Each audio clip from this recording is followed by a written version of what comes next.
Very good morning, everyone. Dear students, in your last class, we already discussed about strength of an acid and base. Okay, strength of acid ಮತ್ತೆ base ಬಗ್ಗೆ ನಾವು ತಿಳ್ಕೊಂತ ಹೋದ್ವಿ.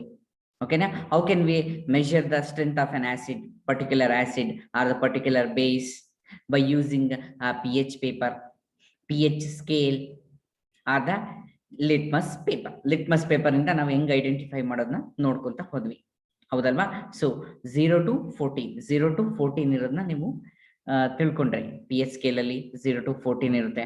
7 middle point ಇದ್ರೆ ಅದು neutral. From 1 to 0 to 7 that is acidic, and 7 to 14 that is basic in nature. See, from pH from ranging from 0 to 7, so I in hydrogen ion concentration. Next, from pH range from 7 to 14, OH minus ion concentration increases. H plus ions, hydrogen ion concentration increases. Acidic nature increases. Okay, H plus ions means once again hydrogen ion concentration decreases, basic nature increases. Okay, ಇದನ್ನ ನಿಮಗೆ ಗೊತ್ತಿರಲಿ. ಮತ್ತೆ ನೋಡಿ, ಆ P H paper ಇತ್ತಲ್ಲ, ಆ P H paper ಅಲ್ಲಿ ನಮಗೆ ಏನಂತ ಏನು ಕಲರ್ಸ್ ಇದ್ವು, ಡಿಫ್ರೆಂಟ್ ಕಲರ್ಸ್ ಇದ್ವು. ಆ ಕಲರ್ಸ್ ಕೂಡ ನಮಗೆ ಇಂಪಾರ್ಟೆನ್ಸ್ ಆಗುತ್ತೆ. ಹೇಗೆ ಅಂದ್ರೆ, ಲಿಟ್ಮಸ್ ಪೇಪರ್ ಅಲ್ಲಿ ಆ ನಾವು ಪರ್ಟಿಕ್ಯುಲರ್ ಆಗಿ ಈಗ ಪಿ ಎಚ್ 1.2 ಅಂತ ಇದ್ರೆ ಅಥವಾ 2.2 ಅಂತ ಇದ್ರೆ, ಸೊ ಆ ಏನಿದೆ ಆ ಸೊಲ್ಯೂಷನ್ಗೆ ನಾವು ಪಿ ಎಚ್ ಪೇಪರ್ನ ಏನ್ ಮಾಡ್ತೀವಿ, ಡಿಪ್ ಮಾಡಿದ ತಕ್ಷಣನೇ ಆ ಕಲರೇ ಬರುತ್ತೆ, ಅಂದ್ರೆ ಆರೆಂಜ್ ಕಲರ್ ಬರುತ್ತೆ. ಅಷ್ಟೇ ಅದರ indication. Okay, initially so red colour ಇರುತ್ತೆ, next orange colour, next yellow color, next green color, next blue color. After that will turns into dark blue color. Okay na, idu ee color. ಮತ್ತೆ ಅದಕ್ಕೆ samples ಕೂಡ ನಾವು ಹೇಳಿದ್ವಿ. Milk of magnesia, NaOH, gastric juice, lemon juice ಏನು ಬರುತ್ತಲ್ಲ, ಆ samples ಕೂಡ ನಾನು ಎಕ್ಸ್ಪ್ಲೇನ್ ಮಾಡಿದ್ವಿ. ಇದೆಲ್ಲ ನಿಮ್ದು ಲಾಸ್ಟ್ ಕ್ಲಾಸ್ ಅಲ್ಲಿ ನಡೆದಿತ್ತು. ಓಕೆನಾ, ಈಗ next C, just I will explain the importance of pH in our daily life. ಓಕೆನಾ, ಈ ಪಿ ಎಚ್ ಅನ್ನೋದನ್ನ ನಾವು ಹೆಂಗೆ ನಮ್ಮ ಡೈಲಿ ಲೈಫ್ ಅಲ್ಲಿ ಅಪ್ಲೈ ಮಾಡ್ಕೊಂಡಿದೀವಿ. ಓಕೆ, ಪಿ ಎಚ್ ಏನಕ್ಕೆ ಬೇಕು ಅನ್ನೋದನ್ನ ಎಲ್ಲನೂ ಕೂಡ ನಾವು ಇಲ್ಲಿ ಸ್ಟಡಿ ಮಾಡ್ತಾ ಹೋಗೋಣ. Okay, some examples, not all the example, some examples are there. Okay, right. See, first one, see here, plants and animals are pH sensitive. See, okay, plants and animals are pH sensitive. Please remember, living organism, you consider any living organism survive only in narrow range of pH. Means our body, consider our ನೋಡಿ, ನಾವು ಬೇರೆ animals ನ ಆಮೇಲೆ consider ಮಾಡೋಣ. First ನಮ್ಮ ಬಗ್ಗೆ ನಾವು ಮಾತಾಡಬೇಕು ಅಂದ್ರೆ, C, our body works normally within the pH range 7 to 7.8. Okay, means almost ಅದು ನ್ಯೂಟ್ರಲ್ಲೇ. 7 to 7.8 ಅಂತ ಅಂದ್ರೆ ಅದು ನ್ಯೂಟ್ರಲ್ಲೇ ಆಗಿರುತ್ತೆ. ಓಕೆನಾ, ಅಷ್ಟರಲ್ಲಿ ಏನಾಗುತ್ತೆ, ನಮ್ಮ ಬಾಡಿ ತುಂಬಾ ಎಫೆಕ್ಟಿವ್ ಆಗಿ ಏನ್ ಮಾಡುತ್ತೆ, ವರ್ಕ್ ಮಾಡುತ್ತೆ. Please note down this one. Okay, 7 to 7.8 ಅನ್ನೋದು it's more convenient for human beings. ನಮಗೆ ಏನೋ ಅದು ಏನೋ ಕನ್ವೀನಿಯಂಟ್. ಓಕೆ, ಏನು ಬೇರೆ ಬೇರೆ ಯಾವುದೇ ಲಿವಿಂಗ್ ಆರ್ಗನಿಸಮ್ಸ್ ಆಗಿರ್ಲಿ, whether may be a plant or the animals, it requires some narrow range. ಯಾವ್ದು ಒಂದು ಪರ್ಟಿಕ್ಯುಲರ್ ರೇಂಜ್ ಏನ್ ಬೇಕು, ಪಿ ಎಚ್ ಬೇಕಾಗಿರುತ್ತೆ. Otherwise that particular animal or the plant do not survive. ಓಕೆನಾ, ಎಸ್. ಸೊ ಇಷ್ಟನ್ನ ನಾವು ಹೇಳ್ತಾ ಹೋದ್ರೆ, ಇನ್ನೊಂದಿದೆ ಇಲ್ಲಿ ನೋಡಿ, rain water, you know acid rain ಬಗ್ಗೆ ಗೊತ್ತಿದೆಯಲ್ಲ. So in your ninth standard you already studied about that. Okay, acid rain. Okay, when the sulfur dioxide and the nitrogen dioxide is mixed with the rainwater and form a acid rain. Okay na, ಗೊತ್ತಿದೆಯಲ್ಲ, the sulfur dioxide ಮತ್ತೆ nitrogen dioxide acid rain ಆಗುತ್ತೆ ಅಂತ. See, ಹಾಗಾದ್ರೆ ಅದ್ರ P H ಏನಾಗಿರ್ಬೋದು?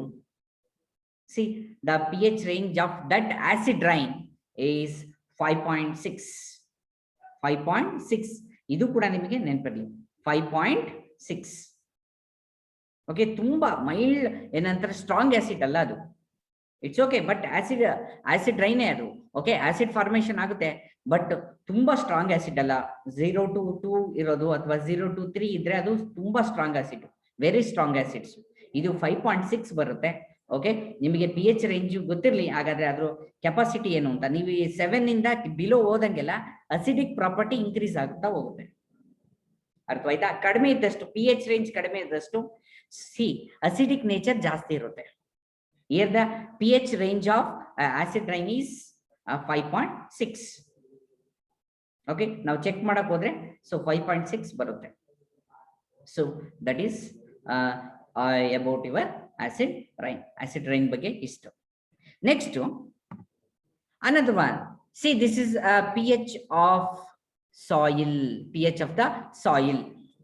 Yes, here in the not only in acid rain, not only in our body, so pH of the soil is also very much important. Otherwise pH of the soil ನಾವು ಕಂಡುಹಿಡಿಯಲಿಲ್ಲ ಅಂತ ಅಂದ್ರೆ, ನಮಗೆ ಗೊತ್ತಿಲ್ಲ ಅಂತ ಅಂದ್ರೆ, ನಾವು ಆಗ್ಲೇ ಹೇಳಿದ್ವಿ plants and animals are pH sensitive.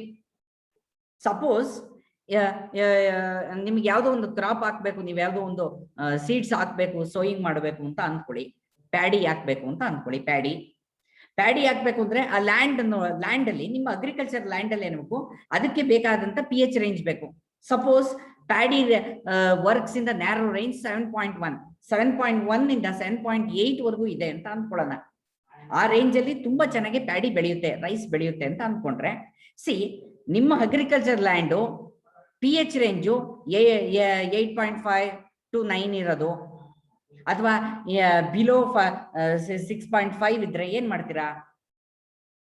So obviously, so plants are pH sensitive. So in this pH range, so your plants or crops do not grow healthy grow agode illa. So that's why the checking of pH of the soil, that is very much important in order to grow the crops very healthy. See, before going to the agricultural practices, please check the pH of your agricultural soil. After that, you select the a particular crop for that land. Okay na? A land ge particular crop na ನೀವು ಏನು ಮಾಡ್ತೀರಾ, ನೋಡ್ಕೊಂತೀರಾ, grow ಮಾಡ್ತೀರಾ. So ಅದನ್ನ ನೋಡ್ಕೊಳ್ಳಿ. ಓಕೆನಾ? So different plants require different P H range.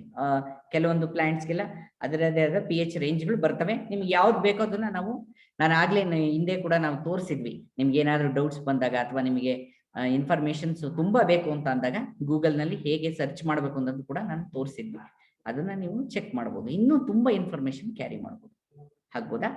So pH of the soil, checking of the pH of the soil, that is also important before starting the agriculture practices.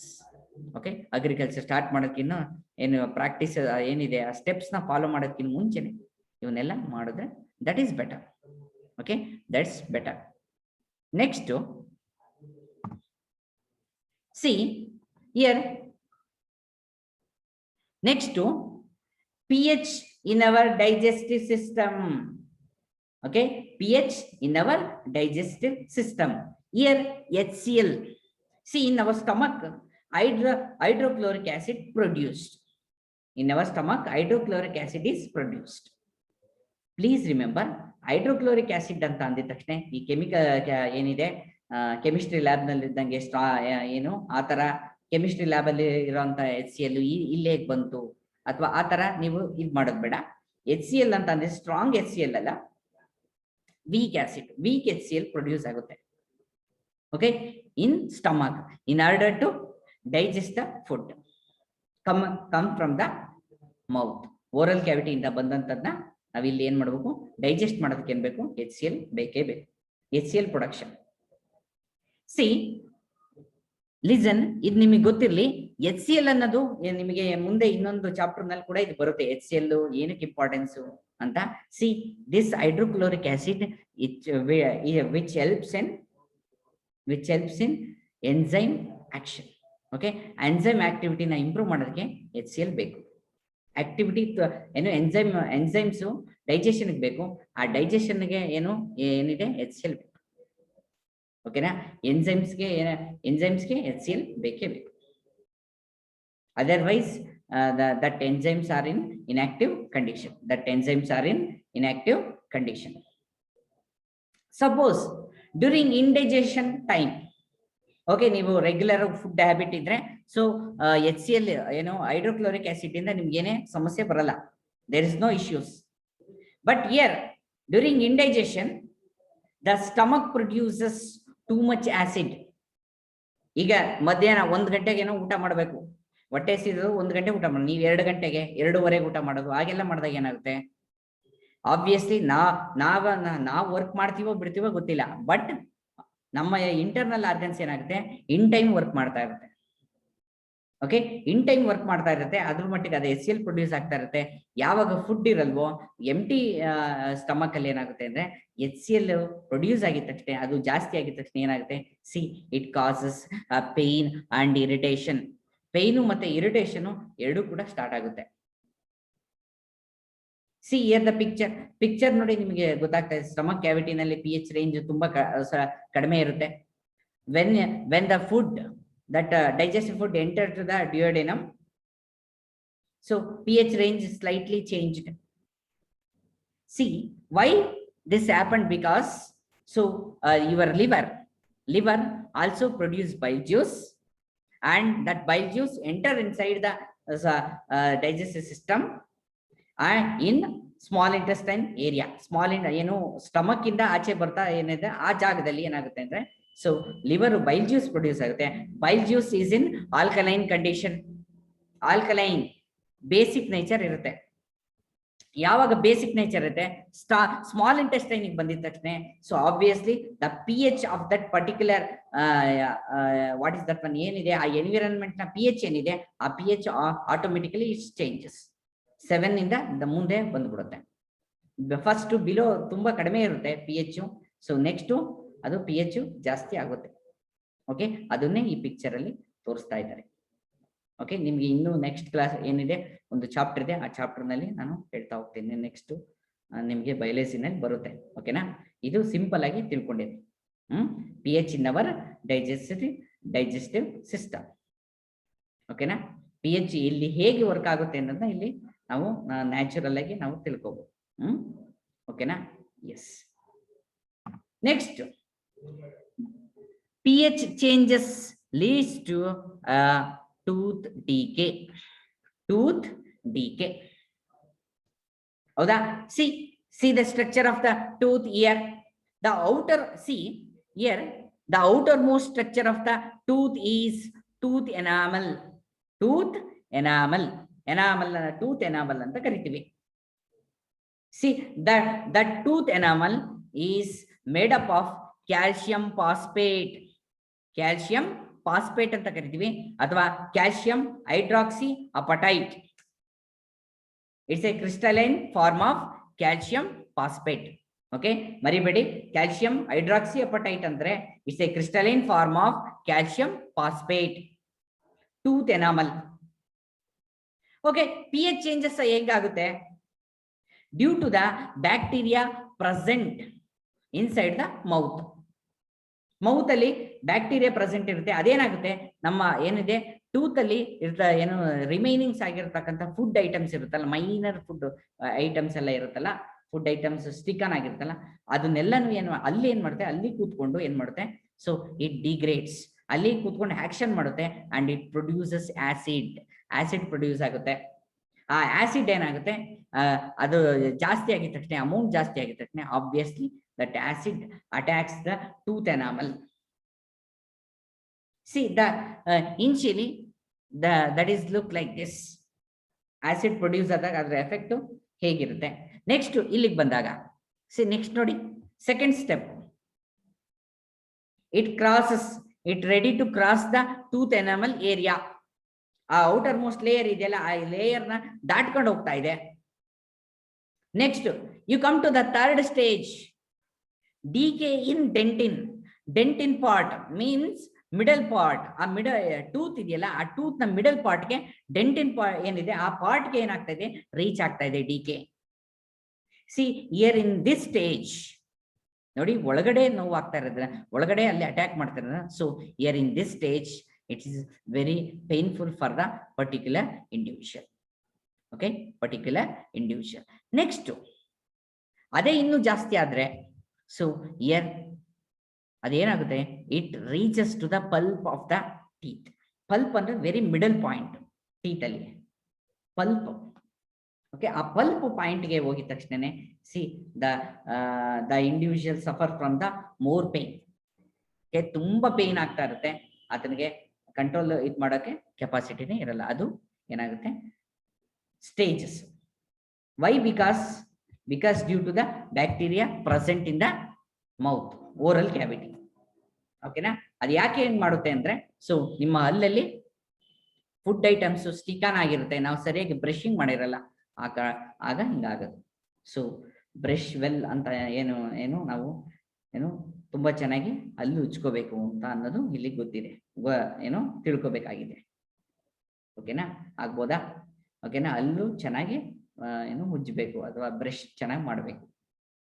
ಇಲ್ಲ ಅಂದ್ರೆ tooth decay ಆಗುತ್ತೆ. It is because due to the pH change.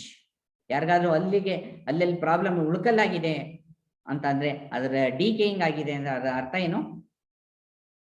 Okay, ಅವ್ರು ಸರಿಯಾಗಿ brush ಮಾಡ್ತಾ ಇಲ್ಲ ಅಂತ ಅರ್ಥ. See here, ಹಾಗಾದ್ರೆ ಇದ್ರ pH ಏನಾಗ್ಬೋದು? So pH become 5.5. 5.5 ಅಥವಾ ಅದಕ್ಕಿಂತ ಕಡಿಮೆ ಇದ್ದ ಏನಾಗುತ್ತೆ ಅಂತ ಅಂದ್ರೆ, ಆ ಟೂತ್ ಏನಿದೆ ಡಿಕೆ ಸ್ಟಾರ್ಟ್ ಆಗುತ್ತೆ. ಎಕ್ಸ್ಪೆಷಲಿ ಟೂತ್ ಎನಾಮಲ್ ಡಿಸ್ಟ್ರಕ್ಷನ್ ಆಗಕ್ಕೆ ಸ್ಟಾರ್ಟ್ ಮಾಡುತ್ತೆ. ಅದು ಆಗ್ಬೋದಾ? ಇಷ್ಟು ಇದನ್ನು ನೋಡ್ಕೊಳ್ಳಿ. So tooth enamel is made up of calcium phosphate. Please note down this one, and also the pH range here. Yes. Next, self defense by animals. Insects, especially honeybee and ants. Okay, ನೀವು hands ನೋಡಿರ್ತೀರ. Hands ಏನ್ ಮಾಡುತ್ತೆ ಅಂತ, usually ನಾವಲ್ಲಿ ಏನಾದ್ರು disturb ಮಾಡಿದ್ರೆ, ಅದಿರೋ ಜಾಗದಲ್ಲಿ ನಾವು ಡಿಸ್ಟರ್ಬ್ ಮಾಡಿದ್ರೆ it immediately bites the individual. Honeybee also same. Okay, ಜೇನು ಗೂಡಲ್ಲಿ ಹೋಗಿ ಅಲ್ಲಿ ಏನೋ ಪ್ರಾಬ್ಲಮ್ ಕೊಡೋದು, ಇನ್ನೇನು ಮಾಡಕ್ ಹೋದ್ರೆ ಏನಾಗುತ್ತೆ, ಹನಿಬಿ ಆಲ್ಸೋ ಸೆಲ್ಫ್ ಡಿಫೆನ್ಸ್ ಮಾಡುತ್ತೆ. It comes and bite the individual. Self defense. ಅವಷ್ಟಕ್ಕವೇ ಏನ್ ಮಾಡ್ತವೆ, ಫೈಟ್ ಮಾಡೋದಕ್ಕೆ ಸ್ಟಾರ್ಟ್ ಮಾಡ್ತವೆ. ಓಕೆ, ಸೆಲ್ಫ್ ಡಿಫೆನ್ಸ್ ಮಾಡ್ತವೆ. And when these insects bite the individual and it injects acid inside the skin. Okay, ಇದು ಕೂಡ acid ನ ಇಂಜೆಕ್ಟ್ ಮಾಡುತ್ತೆ. ಓಕೆ, ಎಲ್ಲಿಗೆ?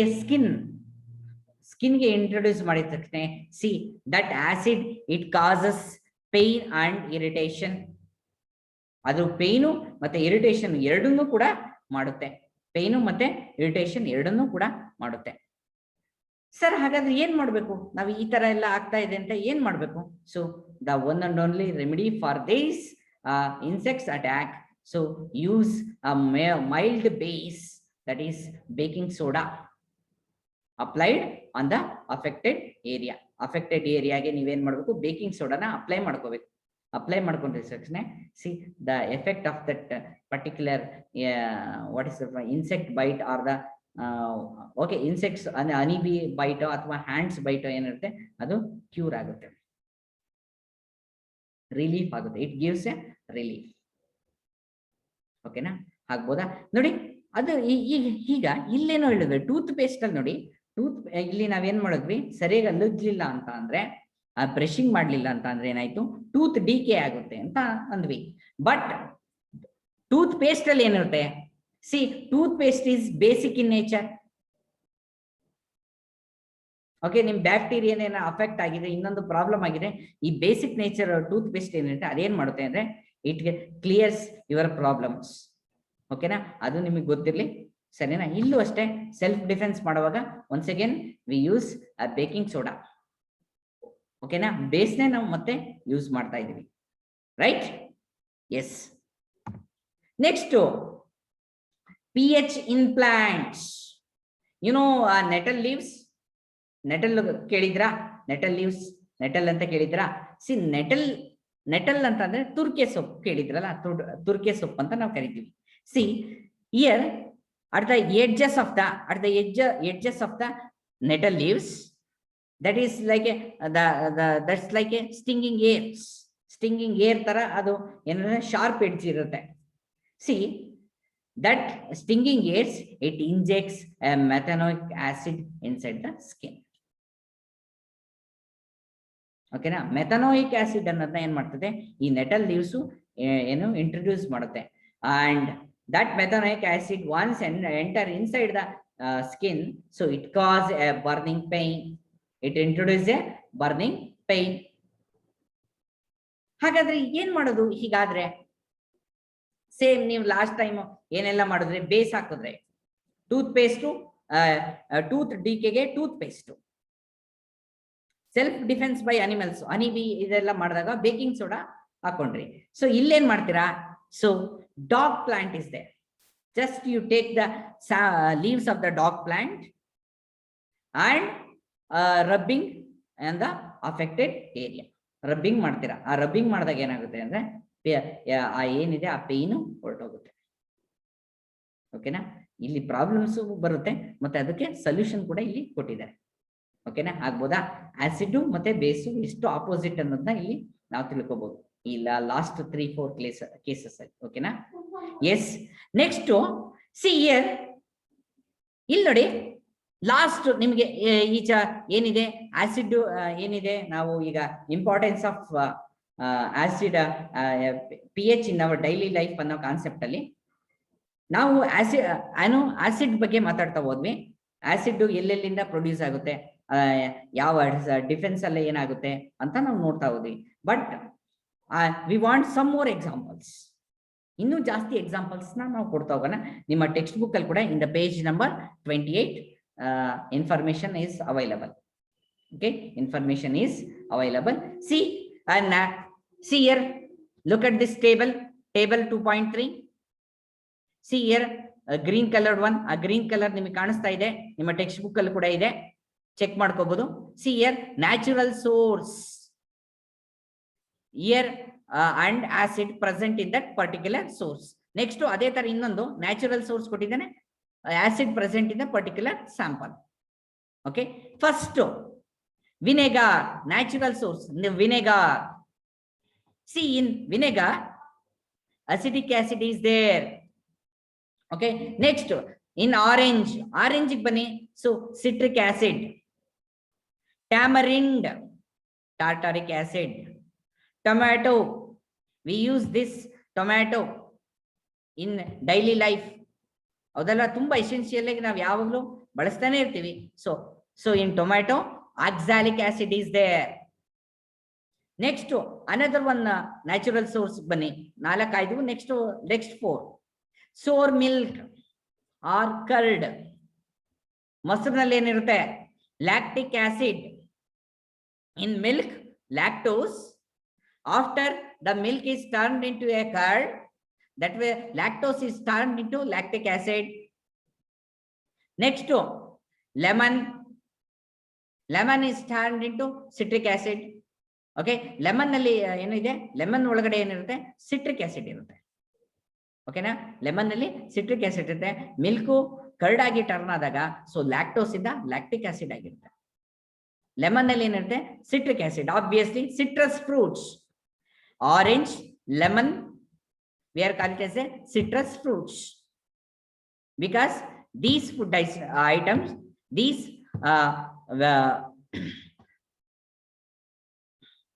food items contains a citric acid. okay na? ಈ fruits ಎಲ್ಲ ಏನಿದೆ ಸಿಟ್ರಿಕ್ ಆಸಿಡ್ ಇರುತ್ತೆ, ಅದಕ್ಕೆ ಸಿಟ್ರಸ್ ಫ್ರೂಟ್ಸ್ ಅಂತ ಕರಿತೀವಿ ನಾವು. Next ant sting of ant, so it introduce a methanoic acid. ನೋಡಿ, ಹ್ಯಾಂಡ್ಸ್ ಕಚ್ಚಿದಾಗ ತುಂಬಾ ಪೇನ್ ಆಗುತ್ತೆ ನಮ್ಗೆ, ಯಾಕೆಂದ್ರೆ ಮೆಥನೋಯಿಕ್ ಆಸಿಡ್ ನ ಇಂಟ್ರೊಡ್ಯೂಸ್ ಮಾಡುತ್ತೆ. ಆಸ್ ಲೈಕ್ ನೆಟಲ್ ಲೀವ್ಸ್ ನೋಡಿದ್ರಲ್ಲ ಇಲ್ಲಿ, ನೆಟಲ್ ಲೀವ್ಸ್ ಯಾವ ತರ ಮೆಥನೈಕ್ ಆಸಿಡ್ ಇಂಟ್ರೊಡ್ಯೂಸ್ ಮಾಡುತ್ತೆ as same like sting of an ant, it introduce methanoic acid inside the skin. ಓಕೆನಾ, ಇದು ಕೂಡ ನಿಮಗೆ ಗೊತ್ತಿರಲಿ. ಟೇಬಲ್ 2.3 ಯಾವ್ಯಾವ ನ್ಯಾಚುರಲ್ ಸೋರ್ಸಸ್ ಅಲ್ಲಿ ಯಾವೆಲ್ಲ ಆಸಿಡ್ ಇರುತ್ತೆ. ಮತ್ತೆ ಆ ಏನಿದೆ next importance of P H in our daily life. ಆ ಏನಿದೆ ಲಾಸ್ಟ್ ನಾನು ಎಕ್ಸ್ಪ್ಲೈನ್ ಮಾಡೋದಲ್ಲ, self defence, tooth decay, P H in our digestive system, nettle leaves concept, nettle leaves ಏನಿದೆ ಅದು ಹೇಳಿದ್ನಲ್ಲ ಅದು, ಇದನ್ನ ಮತ್ತೆ ಇವನ್ನ ಇದು ಕೂಡ ಇಲ್ಲಿ ಇಂಪಾರ್ಟೆಂಟ್ ಆಗುತ್ತೆ. Okay, this is about your importance of P H in our daily life. If you want any extra information, okay, you go through the Google search ಅಲ್ಲಿ ಇನ್ನೂ ಜಾಸ್ತಿ ಇನ್ಫಾರ್ಮೇಶನ್ ನಾವು ಕ್ಯಾರಿ ಮಾಡ್ಬೋದು. ಈಗ ನಿಮ್ಮ syllabus according to your syllabus ನಾನು ಇಷ್ಟನ್ನ ಹೇಳಿ ಮುಗಿಸ್ತಾ ಇದ್ದೀನಿ. ರೈಟ್, ಓಕೆನಾ? ಇಲ್ಲಿಗೆ ನನ್ನ ಕಾನ್ಸೆಪ್ಟ್ ಮುಗಿಸೋಣ. Thank you one and all.